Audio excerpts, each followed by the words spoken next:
Geek Club, 2026, April 1st, Burnaby, BC. So transprovincial. So I was there from 88 till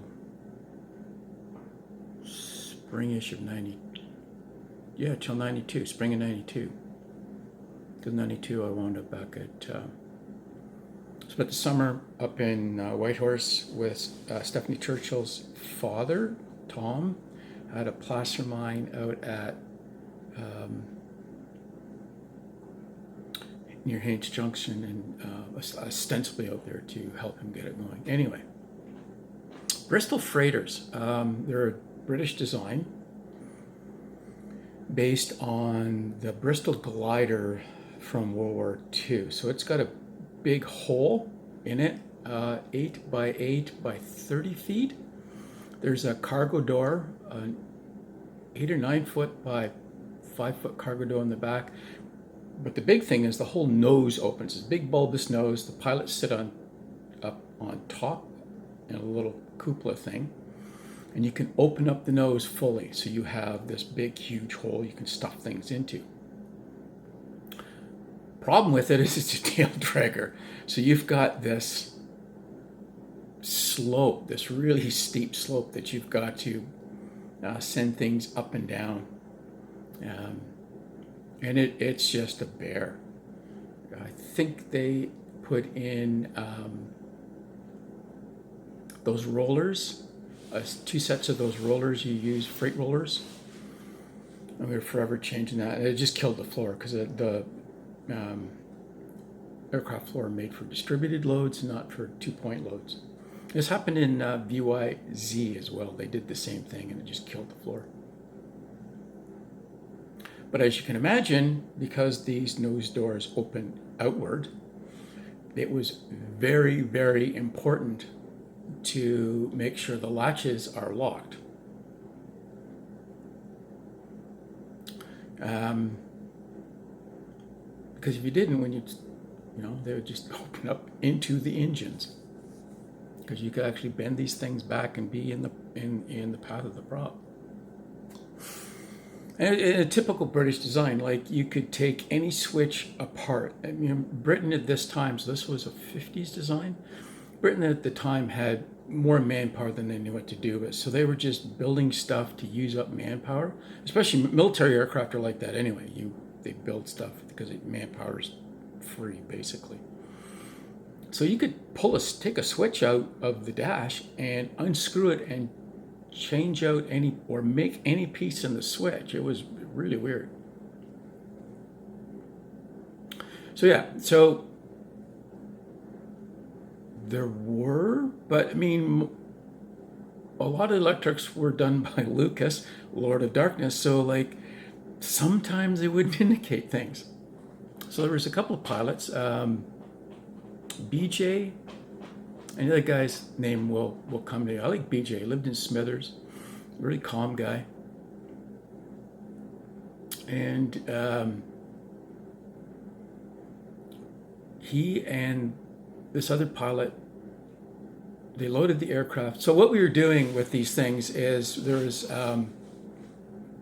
2 mines up the Iskut River on Johnny Mountain. One at the top of the mountain, Johnny Mountain. The other at the bottom of the mountain, owned by Kaminko, SNP.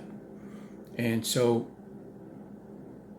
I mean, the gold was like, it was the actual richest gold mine in the world at the time. So they had a little crusher on site that pulled the gold out, little smelter to melt the buttons.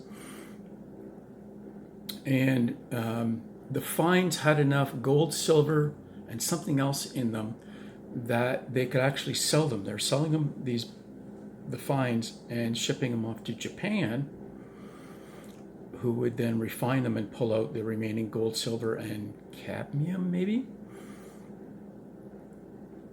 So products would come up bonded on barges. We would fly them from Wrangell into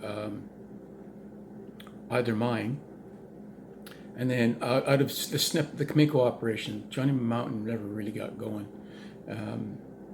SNP found the gold at the bottom of the mountain. Johnny Mountain did, and they ran out really quick. and then pick up these bags, 1 ton bags of fines that would then get shipped off to Japan for further refining. So yeah, one day, and it's a grind, like, because you're getting paid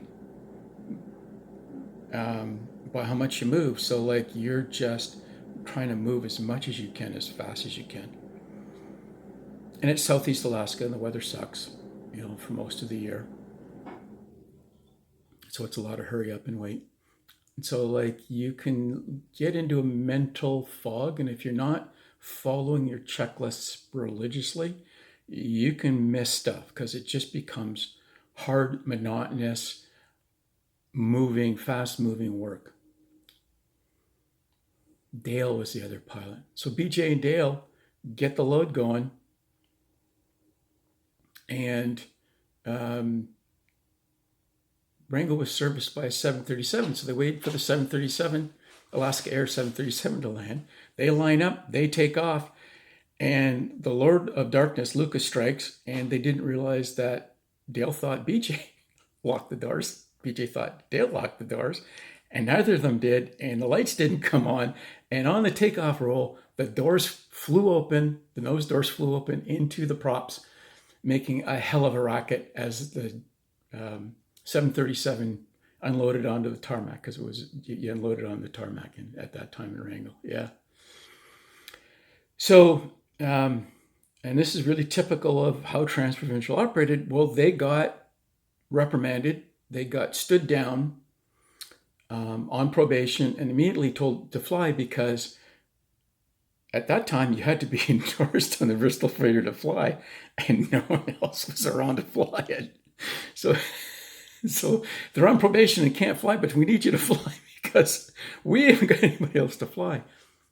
Yeah. Welcome to Transprovincial. Yeah, so making appropriate decisions. You don't make any money, but you sure get good stories.